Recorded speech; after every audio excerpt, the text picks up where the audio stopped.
तो हेलो मेरे प्यारे बच्चों, आज है डे 3 और आज हम लोग डिस्कस करेंगे रिप्रोडक्टिव हेल्थ, जो कि आपके नीट और आपके बोर्ड्स एग्जाम में बहुत इजी नंबर देने वाला है। ठीक है, रिप्रोडक्टिव हेल्थ में जैसे कि हम लोग पहले से जान रहे हैं कि हम लोग हर एक चीज को बात करेंगे, सारा डेटा अलग, सारा एग्जाम्पल अलग, सारा डायग्राम अलग, और इस चैप्टर में तो डायग्राम है नहीं, तो आपका समय बहुत ज़्यादा बचने वाला है। और उसके बाद हम लोग बात करेंगे मेंडेलियन जेनेटिक्स के बारे में, ठीक है, प्रिंसिपल ऑफ इनहेरिटेंस, और उसके बाद मॉलिक्यूलर जेनेटिक्स, मॉलिक्यूलर के बाद एवोल्यूशन, ये सब बात करेंगे हम लोग। एग्जाम से कुछ दिन पहले, 3 से 4 दिन पहले मैं कुछ इंपॉर्टेंट टॉपिक्स बताऊंगा आपको, जो कि आपको रट लेना है, वैसे बच्चों के लिए जिनको सिर्फ और सिर्फ पास होने से मतलब है। ठीक है, जिनको अच्छा स्कोर करना है उनको सारा चीज करना होगा, और नीट वालों के लिए तो खास करके इंपॉर्टेंट है, क्योंकि वो सारे लाइंस यहाँ पे एक्सट्रैक्टेड हैं एनसीईआरटी से, जिससे सवाल बनाया जा सकता है। ठीक है, तो आज है हमारा लेक्चर 3 बायो में, और आज हम लोग कवर करने जा रहे हैं reproductive health.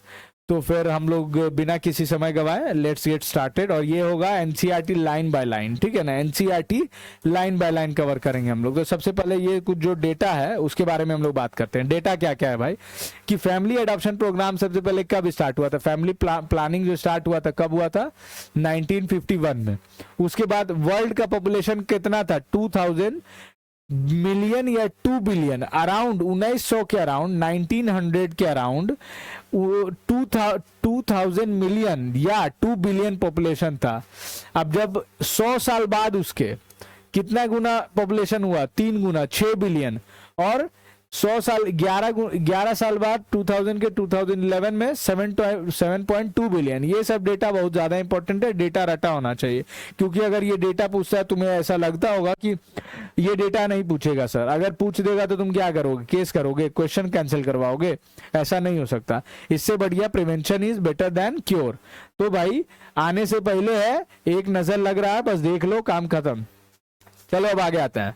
A similar trend observed in India too। अब इंडिया के बारे में, वो वर्ल्ड लेवल पे बात हो रहा था, अब इंडिया के बारे में बात होगा कि 350 मिलियन था आजादी के समय में, इंडिपेंडेंस के समय में 350 मिलियन के आसपास पॉपुलेशन था, जो कि इतना तेजी से बढ़ा, 2000 के समय में 1.2 बिलियन हो गया। सॉरी, क्या बोलते हैं, 2000 के समय में 1 बिलियन के अराउंड था, और 2011 में 1.2 बिलियन, 120 करोड़ देश लोगों का देश, अभी जैसे 150 करोड़ हो गया ना, अभी तो क्रॉस कर गया। तो एनसीईआरटी अभी पुराने वाले डेटा को ही रखा हुआ है, नया वाला डेटा जब आएगा, कुछ पहले 18/1000 था, अब ये जैसे कि है, पुराने वाले एनसीईआरटी में 18/1000 था, अभी नए वाले में 20/1000 है। ठीक है, तो धीरे धीरे डेटा चेंज कर रहा है एनसीईआरटी भी। अकॉर्डिंग टू 2011 सेंसस, ठीक है, रिपोर्ट जो एथी है, ग्रोथ रेट है वो लेस देन 7%, 2% है, सॉरी। तो ये याद रखना भाई, लेस देन 2%, दैट इज 20/1000। हर 100 में से मतलब हर साल 100 में से 2 लोग नया 102 हो जाता है। ठीक है, rate at which our population could increase rapidly. ठीक है, 20/1000। Statutory rising of marriageable age of the female is 18 years, female का मैरिजेबल एज 18 ईयर्स और मेल का मैरिजेबल एज 21 ईयर्स। ठीक है, उसके बाद पेरियोडिक एब्सिस्टेंस। अब पेरियोडिक एब्सिस्टेंस क्या है बहुत लोग जान रहे होंगे, लेकिन आगे हम लोग डिस्कस करेंगे। पेरियोडिक का मतलब क्या होता है, एक पीरियड, एक समय। एब्सिस्टेंस मतलब एब्सेंट, किसी चीज का एब्सेंस होना चाहिए एक किसी कांस्टेंट पीरियड के लिए, उसको बोलते हैं पेरियोडिक एब्सिस्टेंस। पेरियोडिक एब्सिस्टेंस क्या है एक्चुअली में, मेथड विच कपल्स अवॉइड और एब्सटेन फ्रॉम कोइटस। कौन से कौन दिन तक है, ये लाइन रखने का मतलब है ये 10 से 17वां दिन। हमको याद रखना है कि जो ऐसे कपल हैं जो कि बच्चा नहीं करना चाहते हैं, तो वो एक नेचुरल मेथड का उपयोग करते हैं, जिसको हम लोग बोलते हैं पेरियोडिक एब्सिस्टेंस। और इधर भी और भी आएंगे नेचुरल मेथड्स, जिससे प्रिवेंशन होता है कि कंसीव ना हो पाए। आदमी को जब बच्चा नहीं करना है तो वो उस 10 से 17वें दिन तक जो एक ओव्यूलेशन का पीरियड में कवर होता है, सेफ के लिए 10 से 17वां दिन कवर किया जाता है, उस वक्त इंटरकोर्स करना अवॉइड करते हैं, क्योंकि इस वक्त चांसेस ऑफ फर्टिलाइजेशन सबसे ज्यादा होते हैं, क्योंकि यही समय है ओवा के रिलीज होने का। 10 से 17वां दिन पीरियडिक एब्सिस्टेंस।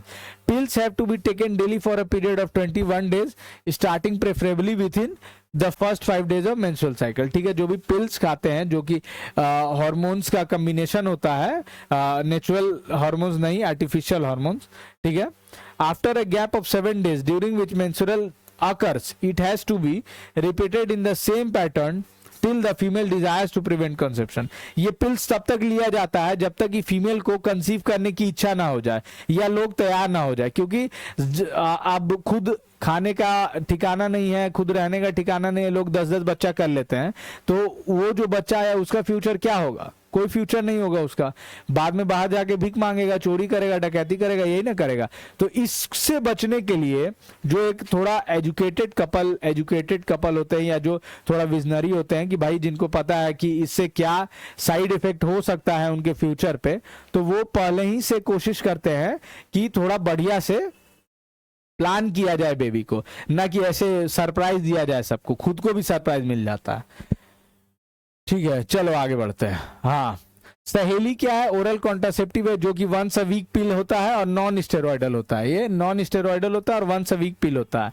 ठीक है, और ये क्या बोलते हैं, इमरजेंसी पिल, नाम सुने होंगे, माला डी, माला एम, आई पिल, ये सब क्या होता है? इमरजेंसी पिल होता है। अगर किसी को ऐसा अनप्रोटेक्टेड सेक्स करने के कारण अगर किसी को ऐसा लगता है कि वो कंसीव करने का संभावना बहुत ज्यादा बढ़ गया है या प्रेग्नेंट होने का चांसेस है कि प्रेग्नेंट हो जाएंगे, तो इसका मतलब क्या है कि वो उसको किसी तरीके से बचना होगा उस चीज से। तो 72 घंटा का समय रहता है, 72 घंटा में जितना जल्दी से जल्दी अगर इमरजेंसी कॉन्ट्रासेप्टिव को ले लिया, कॉन्ट्रासेप्टिव पिल्स को या आईयूडीज को ले लिया जाए, उतना ही ज्यादा प्रेग्नेंट होने या कंसीव होने का चांसेस घट जाता है। ठीक है ना। फिर उसके बाद medical termination of pregnancy act 2017 was enabled by the government of India with the intention of amended, enabled नहीं होगा, अमेंडमेंट आया था, यहाँ पे चेंजेस आया था उसमें थोड़ा सा, क्या कि intention of reducing incidence of illegal abortion and consequent maternal mortality and morbidity. According to this act, इस एक्ट के अकॉर्डिंग प्रेगनेंसी टर्मिनेट किया जा सकता है किसी सर्टेन बेसिस पे, जैसा कि अगर बच्चा हुआ तो माँ मर जाएगी, माँ क्या मतलब दोनों में से किसी एक को खतरा है या कुछ ऐसा बच्चे को बीमारी है, कुछ एक डेंजर वाला, पता चला हाथ पैर नहीं है, 4 हाथ पैर नहीं, तो भाई मतलब ऐसा एक ह्यूमैनिटी के तो अगेंस्ट है ही, लेकिन उसका लाइफ क्या होगा? अगर मान लो कि किसी का जेनेटिक्स है, अब ये कैसे पता लगता है किसी का जेनेटिक्स है? अब देख रहा है किसी को खानदान में हमेशा ऐसा बच्चा पैदा ले रहा है जिसका 2 हाथ नहीं, 2 पैर नहीं, आंखें नहीं, दिमागे नहीं, कुछ नहीं है, अगर कोई भी ऐसा ऑर्गन नहीं, तो उसका लाइफ बढ़िया है कि बाहर आने से पहले उसको, ये बोलना तो नहीं चाहिए, लेकिन अगर उसी वक्त उसको खत्म कर दिया जाए तो उसका जो लाइफ है, टेंशन है, जो भी है भाई, ये एथिक्स के थोड़ा अगेंस्ट है वैसे, पर आगे जो होता है बढ़िया होता है। तो डॉक्टर इसी के लिए सजेस्ट करते हैं कि अगर कोई ऐसा बहुत जानलेवा बीमारी है, भाई पैदा कर करके उसको क्यों परेशान करोगे, उसको भी लगे कि क्यों हम पैदा ले लिए, जब तुमको पता है कि उसको बीमारी है, उसका सर्वाइवल रेट बहुत कम है, यहाँ पे आकर के सिर्फ झेलेगा ही, तो पहले ही खलास कर देना जरूरी रहता है। ठीक है ना। और क्या फिर इसका आगे हम लोग देखेंगे कि दो फर्स्ट ट्राइमेस्टर और सेकंड ट्राइमेस्टर, मतलब 1 महीना 4 तिया 12, ठीक है, 3 महीना और 24 महीना का 24 वीक, सॉरी 3 महीना और 24 6 महीना का एक रूल है, हम लोग पढ़ेंगे इसको। फिर उसके बाद international voluntary termination of pregnancy, full term is called MTP और इंड्यूस अबॉर्शन। ठीक है, इंड्यूस अबॉर्शन क्या होता है? इंटरनेशनल वॉलंटरीली, हम खुद जो है करवाने खुद आई है, उसको बोलते हैं एमटीपी करवा रही है। ये हो गया मेडिकल टर्मिनेशन प्रेगनेंसी।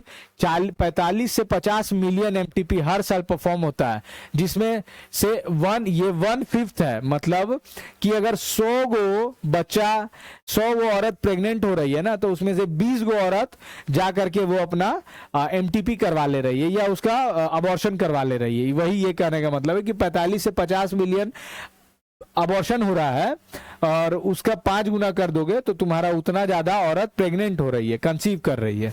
ठीक है, गवर्नमेंट ऑफ इंडिया लीगलाइज किया था एमटीपी को कब? 1971 में। ठीक है। उसके साथ साथ बहुत सारा स्ट्रिक्ट कंडीशन भी लगाया गया था, ऐसा ही नहीं था कि बस कर दिया गया था। फिर उसके बाद MTP are considered relatively safe. 12 week से पहले अगर किया जाए MTP, medical termination pregnancy, 12 week से पहले तो वो सेफ किया जाए, सेफ माना जाता है। अगर 12 वीक से ज्यादा करना है, 12 वीक से ज्यादा और 24 वीक से कम है, तो उसको 2 डॉक्टर के सजेशन से लिया जा सकता है। वहां पे 2 डॉक्टर का एडवाइस चाहिए कि हाँ भाई ये किस लिए ये मेडिकल टर्मिनेशन ऑफ प्रेगनेंसी जरूरी है, ठीक है। और 12 वीक से कम है तो एक ही डॉक्टर के सलाह से, एक ही डॉक्टर के रिटन इति पे तुम्हारा वो एमटीपी करवाया जा सकता है। Second trimester abortion are much more riskier. वही 12 से ज्यादा वाला, 24 से कम वाला बहुत ज्यादा रिस्कियर होता है, ठीक है। और ये इनफर्टाइल किसको बोलते हैं? 2 साल तक, लगातार 2 साल तक, ये तुम्हारे एनसीईआरटी में चैप्टर में नहीं दिया हुआ है, समरी में दिया हुआ है कि लगातार 2 साल तक अनप्रोटेक्टेड सेक्स करने के बावजूद बच्चा ना हो पाना के कारण अगर नहीं हो पा रहा है तो उसको हम लोग बोल देते हैं कि ये इनफर्टाइल है, ठीक है। इनफर्टाइल का कुछ तो डेफिनेशन होना चाहिए था ना, कि अगर 2 साल तक अनप्रोटेक्टेड सेक्स कर रहा है फिर भी वो बच्चा नहीं हो पा रहा है उसके पार्टनर को, तो इसको इनफर्टाइल बोलते हैं, ठीक है। ये डेफिनेशन है। चलो अब उसके बाद क्या होते हैं एग्जाम्पल्स, हाँ, of genetic disorder. Genetic disorder, haemophilia, sickle cell anaemia, ये दोनों को हम लोग बड़ा एक्सप्लेन में पढ़ेंगे अगले चैप्टर में। अगले चैप्टर में कौन सा? Mendelian genetics, principles of inheritance जो भी है, law of principles of inheritance. Contraceptive method, natural method होता है, बैरियर होता है, IUD, oral contraceptive, injectable, implant, surgical, इतना टाइप ऑफ तुम्हारा कॉन्ट्रासेप्टिव मेथड होता है। नॉन मेडिकेटेड आईयूडी क्या होता है? Lippes loop, non medicated IUD. Copper releasing, CUT, CU7 multiload 375, ठीक है। हार्मोन रिलीजिंग, प्रोजेस्टार्ट, LNG20, ठीक है, प्रोजेस्टार्ट और LNG20। सेक्सुअली ट्रांसमिटेड इन्फेक्शन कौन कौन सा है भाई? Gonorrhoea, syphilis, genital herpes, chlamydiasis, genital warts, trichomoniasis, hepatitis B, ये वायरल, प्रोटोजोअन, बैक्टीरियल, ये सब एक जगह कर दिया है। Transmitted by sharing infection needle, ठीक है। और सर्जिकल इंस्ट्रूमेंट्स ये है, और surgical instruments, hepatitis B, HIV, ठीक है। नॉट कंप्लीटली क्योरेबल, तीनों एच से, हेपेटाइटिस, ठीक है, हर्पीज और HIV, तीनों एक बार हो गया बाबू, ठीक है, तो खेला खत्म। इसीलिए कहीं भी जिप और पैंट खोलने से पहले 10 बार सोच लेना, ठीक है ना। आप देखो इस सारा फुल फॉर्म है, फुल फॉर्म है STI। इस चैप्टर में बहुत ज्यादा फुल फॉर्म शॉर्ट फॉर्म है, इसीलिए यहाँ पे लिख दिए हैं। STI sexually transmitted infection, VD venereal disease, RTI reproductive tract infection, ART assisted reproductive technologies, ET embryo transfer, gift zygote intrafallopian transfer, IUT intrauterine transfer, gift gamete intrafallopian transfer, ICSI intracytoplasmic sperm injection, AI artificial insemination, IUI intrauterine transfer, और PID pelvic inflammatory disease, PID pelvic inflammatory disease, ठीक है, pelvic inflammatory disease.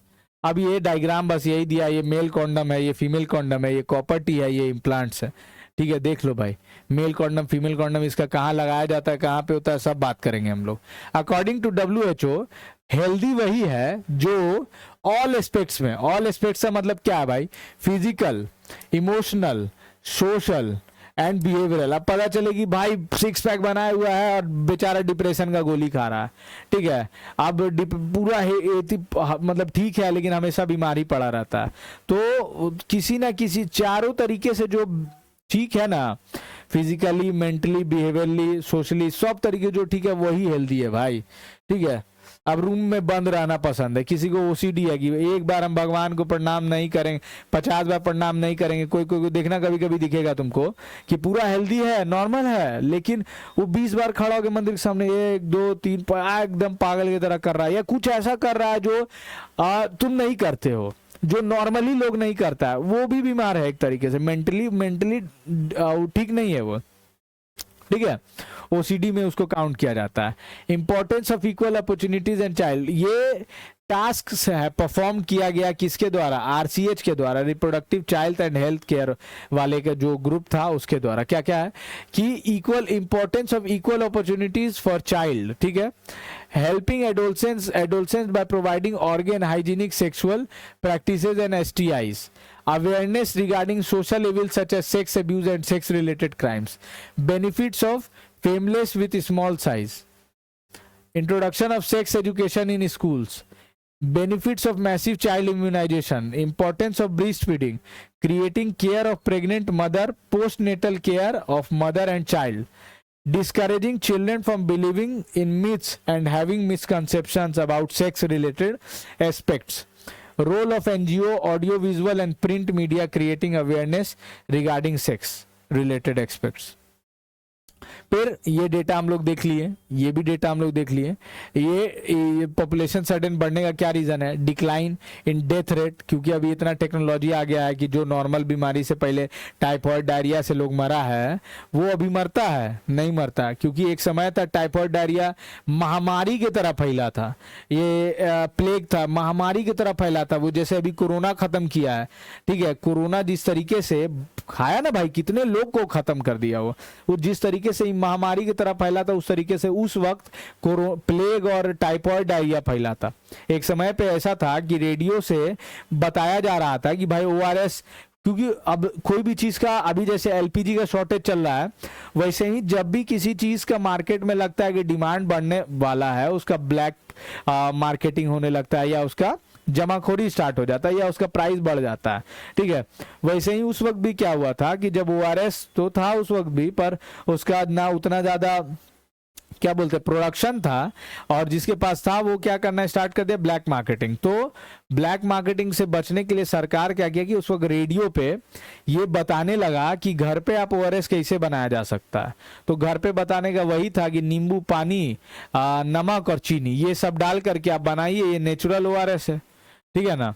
तो इसके ये बताया जाने लगा वो टाइफॉइड डायरिया वाले में, क्योंकि डायरिया जैसे होगा तुम्हारे बॉडी से एक्सेस वाटर लॉस होगा, जब एक्सेस वाटर लॉस होगा बीपी लो होगा और बहुत सारा ऐसा ऐसा प्रॉब्लम होगा जो तुमको नहीं होना था चाहिए था, या जो इजीली रिकवरेबल है, ठीक है। बहुत सारा बीमारी ऐसा था एक समय पे कि उसका कोई मतलब उसको लोग भगवान समझता था कि भाई ये भगवान नहीं, मतलब उसको शैतान की, एक बार आ गया तो खेला खत्म है। जैसे अभी लोग एचआईवी कैंसर को तो थोड़ा घटा भी है, एचआईवी का है कि भाई बहुत उसको लोग देख के डर जाएगा कि भाई ये एचआईवी वाला मरीज है, इससे दूर रहो, ठीक है। Decrease in IMR, infant mortality rate, increase in number of reproducible age, ठीक है, increase in number of people at reproducible age, increases health facility जैसे जैसे बढ़ा।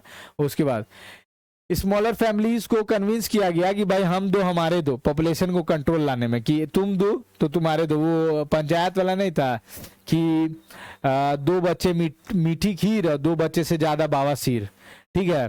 तो वो वाला नहीं कि यहाँ पे कोई ऑफेंड हो जाएगा, यहाँ पे भी कोई बनराकस होगा जो ऑफेंड हो जाएगा कि भाई मेरा 2 से ज्यादा है तो भाई बावासीर है, ठीक है। तो इसलिए हम दो हमारे दो सबसे सिंपल स्लोगन दिया गया। Advertisement and posters, urban couples adopting 1 child norm, मतलब कि बोला गया कि एक ही बच्चा करो, लेकिन एक बच्चा तो नहीं कोई करता है, जल्दी नहीं करता, और मतलब अब करना चाहिए कि नहीं पता भाई। और फीमेल का 18 साल में शादी कर दो, मेल का 21 साल में शादी कर दो भाई। फीचर्स ऑफ आइडियल कॉन्ट्रासेप्टिव का फीचर क्या होना चाहिए, यूजर फ्रेंडली, भाई कोई दिक्कत नहीं होना चाहिए, इजिली अवेलेबल, बहुत ज्यादा हमको खोजना ना पड़े इसको, इफेक्टिव, लेयर यूज कर रहे हैं तो भाई कोई फायदा भी हो, ठीक है, रिवर्सिबल और नो साइड इफेक्ट, कोई साइड इफेक्ट नहीं होना चाहिए, no interference with libido and act of coitus, intercourse करने के दौरान कोई दिक्कत नहीं होना चाहिए, कोई परेशानी या कोई डाइवर्जन नहीं हो भाई, ठीक है। 2 प्रिंसिपल है बर्थ कंट्रोल का, पहला तो नेचुरल और उसके बाद दूसरा आर्टिफिशियल। नेचुरल में 3 गो है, ठीक है, विथड्रॉल, पेरियोडिक एब्सिस्टेंस और लैक्टेशनल एमनोरिया। पेरियोडिक एब्सिस्टेंस का बात कर ली हम लोग कि एक period 14th day of menstrual cycle को ओवा रिलीज होता है, तो उससे 4 दिन पहले और उससे 3 दिन आगे कोई एक गैप मान दिया जाता है कि ये इस समय में अगर सेक्स को अवॉइड किया जाए तो प्रेग्नेंट होने का चांसेस बहुत कम हो जाता है, ये नेचुरल है। तो नेचुरल का जो फेलियर रेट होता है वो थोड़ा ज्यादा होता है आर्टिफिशियल के कंपैरिजन में, ठीक है। तो 10th to 17th day in periodic abstinence couples generally avoid intercourse on 10th to 17th day, 10 से 17वें दिन कपल सेक्स को अवॉइड करते हैं, इसको बोलते हैं पेरियोडिक एब्सिस्टेंस। दूसरा हो गया कोइटस इंटरप्टस। कोइटस इंटरप्टस नाम से पता चल रहा है, कोइटस को इंटरप्ट करना मतलब सेक्स करते वक्त कोई इंटरप्शन हो गया। क्या इंटरप्ट हो गया भाई? तो जैसे ही इंसेमिनेशन होने वाला है उसको इंसेमिनेट जो मेन जगह है सर्विक्स में ना करके बाहर करना, इसको बोलते हैं कोइटस इंटरप्टस। क्या बोल रहा है भाई? या हाँ, coitus interruptus withdraws his penis from the vagina just prior to ejaculation या withdrawal method, इसको यही बोलते हैं withdraw मतलब बाहर कर लेना। लैक्टेशनल एमनोरिया क्या है? लैक्टेशनल मतलब मिल्क से रिलेटेड होता है। तो जब भी कोई फीमेल जब कोई जन्म देती है बच्चे को, तो अगले 6 महीना तक जब तक वो मिल्क प्रोड्यूस कर पा रही होती है, तो एक जनरली मिल्क प्रोड्यूस करने का 6 महीने का एक नॉर्मल पीरियड होता है। तो उस 6 महीना में ज्यादातर चांसेस रहता है ना कि वहां पे ओव्यूलेशन होने का चांसेस नहीं रहता है, ठीक है। तो उस 6 महीना में ही लोग मतलब उस 6 महीना में ज्यादा चांसेस होता है कि अगर इंटरकोर्स किया जाए तो जो प्रेगनेंसी होगा वो नहीं होगा, ठीक है। तो इसी फेज को बोला जाता है लैक्टेशनल एमनोरिया। इसीलिए देखना कि जितने भी बच्चे होंगे, जितने भी भाई बहन होंगे, उनमें कम से कम 1 साल का डिफरेंस होता है भाई, कम से कम, ठीक है। मतलब सबका बात नहीं कर रहे हैं भाई, ठीक है, क्योंकि ये नेचुरल मेथड है तो चांसेस ऑफ फेलियर बहुत ज्यादा होता है। आर्टिफिशियल में बैरियर आ गया, spermicidal jellies, intrauterine device, oral pill, injection, implants, emergency contraceptive, surgical methods, ठीक है। क्या क्या है भाई? बैरियर मेथड में क्या है कि बैरियर मेथड का काम कैसे करता है? तो बैरियर नाम से पता चल रहा है, कोई चीज का बैरियर आ गया तो 2 चीज को मिलने से रोक देगा, ओवर स्पर्म को मिलने से रोक देता है। तो बैरियर में कॉन्डम आ जाता है तुम्हारा सारा, इसमें क्या क्या आ जाता है भाई? Both male and female use कर सकता है, ठीक है। ये कॉन्डम यूज करता है जो कि लैटेक्स शीट से बना होता है, दोनों मेल और फीमेल दोनों का कॉन्डम आता है, और मेल इसको पेनिस पे पहनता है और फीमेल जनरली फीमेल में सर्विक्स को कवर करता है, ठीक है। Rubber latex used to cover cervix and vagina and cervix in the female, vagina and cervix ये दोनों लिख सकते हो। निरोध क्या है? एक पॉपुलर ब्रांड है कॉन्डम का फॉर मेल के लिए। Diaphragm, cervical caps and vaults, ठीक है, are also barriers made of rubber that are inserted. ये डायफ्राम, सर्वाइकल कैप्स और वॉल्ट्स ये रबर का बना होता है, ये इंसर्ट किया जाता है सर्विक्स में, और इसका इफेक्टिवनेस बढ़ाने के लिए इसके साथ जेली वेली और स्पर्मिसाइडल क्रीम्स यूज किया जाता है, फोम्स यूज किया जाता है along with this barriers to increase their contraceptive efficiency, ठीक है। अब उसके बाद आईयूडीज के बारे में बात आते हैं। इंट्रायूटेराइन डिवाइसेस कहाँ? एक्सपर्ट डॉक्टर्स और नर्सेस के द्वारा इंसर्ट किया जाता है, कहाँ पे? यूट्रस में, ठीक है। Non medicated IUD, Lippes loop, ये नाम याद रखना है, ठीक है। Copper releasing CUT, CU7, multiload 375, hormone releasing progestasert और LNG20। आईयूडी क्या करता है? फेगोसाइटोसिस को इंक्रीज कर देता है। किसका फेगोसाइटोसिस? स्पर्म को। अब देखो ये बॉडी का नेचुरल चीज है कि बॉडी के अंदर कोई भी क्या बोलते हैं, बाहर का चीज अगर चला जाएगा ना, ठीक है, फॉरेन बॉडी कोई भी, तो बॉडी उसको अटैक करने लगता है। अगर तुम्हारे शरीर के अंदर में अगर कहीं पे एक रुई का थोड़ा सा लेवल डाल देंगे ना, कुछ भी रुई कहीं पे किसी शरीर में, तो वो कुछ समय के बाद कैल्सिफाई हो जाएगा। कैल्सिफाई होने का मतलब क्या है कि वो हार्ड हो जाएगा, क्योंकि वो शरीर के लिए फॉरेन बॉडी है, शरीर चाहेगा उसको डिस्ट्रॉय कर दे, किसी तरीके से खत्म किया जाए, ठीक है। तो वो खत्म करेगा, नहीं तो वहां पे पस बन के उसको बाहर करने की कोशिश करेगा, 2 में से कोई एक चीज करेगा, ठीक है ना। तो वैसे ही जैसे ही कोई आईयूडी लगता है, इंट्रायूटेराइन डिवाइस लगता है, ठीक है, तो वो यहाँ पे आया, ये इंट्रायूटेराइन डिवाइस है, ये हमारा सर्विक्स है, यहाँ पे आया, यहाँ पे लग गया, ठीक है। अब जो ये वाला पोजीशन जो अंदर में है, ये तो पूरा ही अंदर में रहता है, लेकिन जो जितना पोर्शन अंदर में है वहां पे क्या होता है कि ये तो फॉरेन बॉडी गया, बॉडी तो उसको पहचानता नहीं है, तो शरीर क्या करता है ना कि उसको एंटीबॉडीज भेजने लगता है, ठीक है। और एंटीबॉडीज क्या बोलते हैं, हाँ, ठीक है, एंटीबॉडीज भेजने लगता है उसको मारने के लिए, खत्म करने के लिए। तो इस पोर्शन में ऑलरेडी एंटीबॉडीज बहुत ज्यादा बढ़ा हुआ होता है। अब जब यहाँ पे ऑलरेडी एंटीबॉडी बहुत ज्यादा बढ़ा हुआ है और स्पर्म आया घूमते हुए कि आए चलो घूमते हैं, फिर ठीक है, अंदर एंटर किया, देखा कि यार इस पहले से फील्डिंग सेट है, इसका पहले से फील्डिंग सेट है, काम खत्म। यहाँ पे फेगोसाइटोसिस बहुत हाई लेवल पे हो गया, लेकिन नेचुरली अगर कुछ नहीं लगा हुआ है और डायरेक्टली गया तो उसको आने में भी तो समय लगेगा ना एंटीबॉडी को।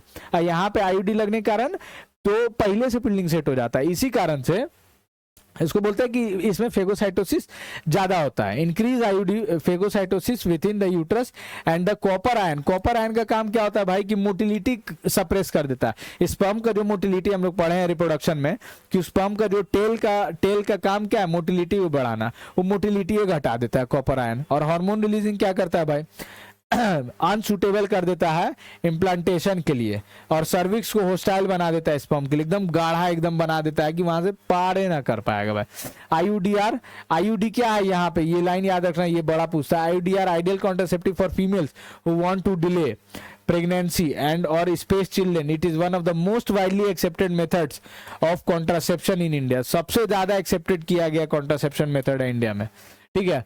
Oral administration of small doses either progestogens or progestogen estrogen combination are used in the form of tablets or pills, ठीक है। टैबलेट्स और पिल्स में ये यूज होता है।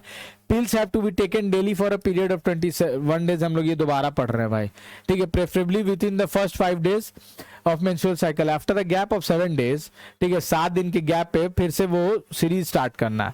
ये क्या करता है, कैसे काम करता है, दे इनहिबिट ओव्यूलेशन एंड इम्प्लांटेशन, ये दोनों तरीकों को रोक करके काम करता है, ठीक है ना। चलो उसके बाद सहेली एक एंड मतलब ये है क्या बोलते हैं, ओरल कॉन्ट्रासेप्टिव पिल है जो कि नॉन स्टेरॉइडल है और बनाया गया CDRI central drug research institute के द्वारा, और ये वंस अ वीक पिल है, सप्ताह में एक पिल। पहले ऐसा क्या है कि 21 दिन तक कंटिन्यूअस खाना रहता था, जिसके कारण से बहुत ज्यादा हार्मोनल इंबैलेंस, ओबेसिटी, ये सब होते रहता था। तो सबसे पहला चीज क्या होगा कि ये नॉन स्टेरॉइडल है और इसको सप्ताह में 1 दिन खाना है। चलो प्रोजेस्टोजेंस अलोन और in combination with oestrogens can be used in female, ठीक है। फीमेल्स इम्प्लांट्स में क्या क्या यूज हो सकता है, वही प्रोजेस्ट्रोजन और कॉम्बिनेशन के साथ में स्किन के अंदर। इसका भी मोड ऑफ एक्शन सेम है पिल्से के जैसा, लेकिन इसका इफेक्टिव पीरियड बहुत ज्यादा का होता है, 1 साल 2 साल 3 साल लंबा स्किन के अंदर में डाल दिया और फिर 2 साल तक अंदर में है, ठीक है। और इसके वो जो हार्मोन रिलीज करना होता है वो कर रहा होता है, और तुम्हारा जो प्रेगनेंसी है उसको डिले कर रहा होता है, ठीक है। और इमरजेंसी कॉन्ट्रासेप्टिव 72 आवर के अंदर में लिया जाता है। वासेक्टोमी में क्या होता है कि small part of vas deferens is removed or tied up through a small incision in the scrotum, whereas in tubectomy a small part of fallopian tube removed or tied up through a small incision in abdomen or through vagina, ठीक है। Vagina और abdomen के through tubectomy, और उसके बाद vas deferens को भी cut किया जा रहा है किसके, स्क्रोटम के थ्रू। अब एमटीपी के बारे में थोड़ा सा देखते हैं। एमटीपी इंटेंशनल, ठीक है, ये देख लिए। When MTP can be perform, MTP कब परफॉर्म किया जा सकता है, तो अनवांटेड प्रेगनेंसी या रेप के कारण, ठीक है। फेलियर ऑफ कॉन्ट्रासेप्शन, नहीं बच्चा करने का मन था फिर भी प्रेग्नेंट हो गई। फिर कैजुअल अनप्रोटेक्टेड इंटरकोर्स, ठीक है। उसके बाद if continuation of pregnancy could harm the mother और फीटस और बोथ, ठीक है। अगर ये दोनों में से किसी को दिक्कत दे सकता है उसके कारण भी ये किया जाता है। परमिशन, कब तक का परमिशन है कि भाई 12 हफ्ता से कम का है तो एक डॉक्टर से काम चल जाएगा, और 12 हफ्ता से ज्यादा है पर 24 हफ्ता से कम है तो 2 डॉक्टर। 24 हफ्ता के बाद वाला में नहीं है। 45 से 50 मिलियन वाला ये हम लोग देख लिए भाई। एमिनोसिंथेसिस क्या है कि वो कुछ एमनियन फ्लूइड निकाल करके उसको देखता है, ठीक है, कि analyse fetal cells, dissolve substances from amniotic fluid, technique used to check genetic disorders such as Down syndrome, haemophilia, sickle cell anaemia, etc. Statutory ban on this technique in India is to prevent, यहाँ पे ban है, ban नहीं है, अगर जरूरत है doctor prescribe करेगा तो बिल्कुल होगा, लेकिन ऐसे फालतू नहीं कि भाई बच्चा देखना है, फीमेल है कि मेल है, ठीक है। Amniocentesis and MTP have been misused in context of female foeticide, ठीक है। अब उसके बाद STIs के बारे में बात है, सेक्सुअली ट्रांसमिटेड इन्फेक्शन या सेक्सुअली ट्रांसमिटेड डिजीज के बारे में बात करेंगे, ठीक है। ये क्या है, primarily spread through unprotected sex. Major example क्या, बैक्टीरियल इन्फेक्शन में गनोरिया हो गया, सिफिलिस हो गया, ठीक है, और क्लेमाइडियासिस हो गया। ये क्या है, तीनों बैक्टीरियल है। उसके साथ वायरल में क्या क्या होगा भाई, हर्पीज हो गया, पैपिलोमा वार्ट्स हो गया, हेपेटाइटिस बी हो गया, HIV हो गया, और प्रोटोजोन में क्या हो गया भाई, ट्रैकोमोनियासिस हो गया। इसका अर्ली सिम्टम्स क्या है भाई कि ये ईचिंग, वहां पे मतलब पेल्विक रीजन में ईचिंग, फ्लूइड डिस्चार्ज होगा, स्लाइट पेन होगा और स्वेलिंग हो सकता है। और अगर इस पे ध्यान ना दिया जाए तो आगे जा करके ये पेल्विक इन्फ्लामेटरी डिजीज में चेंज हो सकता है, जिसके कारण क्या क्या हो सकता है, अबॉर्शन हो सकता है, still births, ectopic pregnancy, infertility और इवन कैंसर के जैसा भी बीमारी हो सकता है। ठीक है, STIs are major threat to a healthy society. STIs are major threat to a healthy society. Therefore, prevention or early detection and cure of this disease are, मतलब इसका सबसे एथी है, क्या बोलता है, बताया जाता है कि इसको prevention is better than cure बोला जाता है इसमें। ठीक है, उसके बाद क्या कहते हैं, large number of couples over the world. अब बहुत सारा वर्ल्ड जो बहुत सारे दुनिया में बहुत सारा ऐसा कपल है जो बच्चा नहीं कर पा रहा है। तो बच्चा नहीं कर पाने का बहुत सारा रीजन होता है। बहुत सारे रीजन में क्या क्या है भाई, फिजिकल, कॉन्जेनाइटल डिजीज, कोई ऐसा दवाई लेता है, इम्यूनोलॉजिकल, साइकोलॉजिकल। अरे मूवी में नहीं देखे हो भाई कि कोई बहुत हजारों करोड़ अरबों खरबों का मालिक है और उसको उसकी जो भी है रिश्तेदार, उसका जो दावेदार होता है, दूसरा दावेदार, वो दवाई दे रहा होता है कि इसका कोई उत्तराधिकारी ही नहीं आएगा तो काम ही खत्म है, सारा जायदाद तो उसका हो जाएगा। तो ये सब भी होता है। ये मतलब ये जस्ट एक कहानी वाला बात बताएं। ठीक है, अब बात करते हैं IVF का, इन विट्रो फर्टिलाइजेशन का। विट्रो का मतलब क्या होता है कि जो तुम्हारा नेचुरल इन्वायरमेंट है उससे अलग इन विट्रो फर्टिलाइजेशन। तो नेचुरल इन्वायरमेंट से अलग जब फर्टिलाइजेशन होगा तो इनको IVF बात करते हैं, इन विट्रो फर्टिलाइजेशन। ठीक है, outside the body in almost similar condition. Similar condition नहीं होगा तो फर्टिलाइजेशन नहीं होगा। ठीक है, फॉलोड बाय एम्ब्रियो ट्रांसफर। अब बाहर में फर्टिलाइजेशन करा दिए और उसके बाद जब ट्रांसफर करेंगे तो जाइगोट में करेंगे या एम्ब्रियो में करेंगे, तो थोड़ा सा ग्रो हो करके उसको हम लोग अंदर में जो क्या बोलते हैं कि यूट्रस में हम लोग उसको डाल देंगे। इसी को टेस्ट ट्यूब बेबी भी बोल दिया जाता है। ठीक है, is one such method popularly known as test tube baby programme. Test tube baby इसलिए बोला जाता है कि एम्ब्रियो तक वो एक टेस्ट ट्यूब में बनता है, उसके बाद जाकर के उसके नेचुरल इन्वायरमेंट में जाता है। ठीक है, ओवा from wife donor and sperms from the husband donor are collected and induced to form zygote under simulated condition in the laboratory. The zygote or early embryos within up to 8 blastomeres could then be transferred into fallopian tube. अगर 8 तक है तो fallopian tube में, 8 से ज्यादा है तो uterus में, ये याद रखना।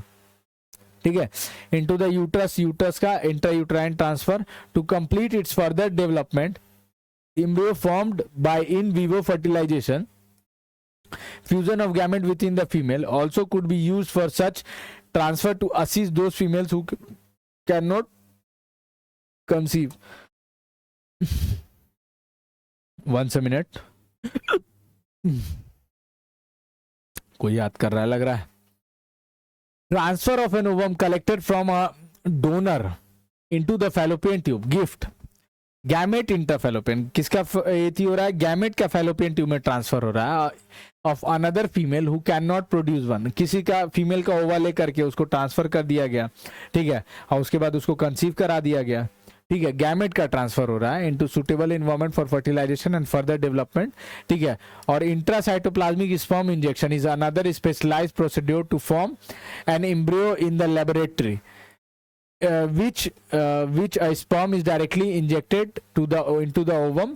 ठीक है, इंट्रासाइटोप्लाज्मिक स्पर्म इंजेक्शन डायरेक्टली ओवा में स्पर्म को इंजेक्ट कर दिया जाता है। Infertility cases either due to inability to male partner to inseminate or the female due to very low sperm counts in the ejaculates. ठीक है, मतलब अगर दो तरीके से, अगर मान लो ये दो तरीका है कि मेल का इरेक्टाइल डिसफंक्शन है, वो इजैकुलेट नहीं कर पा रहा है या उसका स्पर्म काउंट बहुत लो है, तो उसके लिए आर्टिफिशियल इंसेमिनेशन टेक्निक का इस्तेमाल किया जाता है। ये टेक्निक में क्या होता है कि सीमेन को कलेक्ट किया जाता है आइदर हस्बैंड से या जो डोनर होगा हेल्दी डोनर से, और आर्टिफिशियली इसको इंट्रोड्यूस किया जाता है इनटू द वेजाइना और इनटू द यूट्रस के अंदर इसको भेजा जाता है। इसको बोलते हैं इंट्रायूटराइन इंसेमिनेशन। फिर उसके बाद IVET, ठीक है, इन विट्रो फर्टिलाइजेशन और एम्ब्रियो ट्रांसफर। फर्टिलाइजेशन आकर क्या होता है आउटसाइड द बॉडी। ठीक है, फिर जिफ्ट में क्या है, transfer of zygote or early embryo into the fallopian tube. उसके बाद intrauterine transfer of embryo with 8 more than 8 blastomeres into the uterus. GIFT gamete transfer, ICSI AI, देख लो। चलो यहाँ पे लेक्चर खत्म हो गया। ये छोटा सा चैप्टर था। अगला चैप्टर में हम लोग मेंडेलियन जेनेटिक्स जो लंबा होगा और उससे भी लंबा होगा मॉलिक्यूलर जेनेटिक्स, जिसमें रटने वाला हम लोग कोशिश करेंगे 2 पार्ट में इसको खत्म किया जाए। लेक्चर देखते रहो और फिर जैसा होगा हम लोग बात करेंगे। बोर्ड्स के लिए कुछ स्पेशल तैयार किया जा रहा है और तैयार किया जा चुका है, ठीक है। समय आने से पहले दिया जाएगा, सुबह में 4 बजे नहीं देंगे, ठीक है ना। तब तक के लिए मिलते हैं, अगले लेक्चर के लिए रेडी रहो, ये लेक्चर कर लो। Bye bye, good night, good night, good night.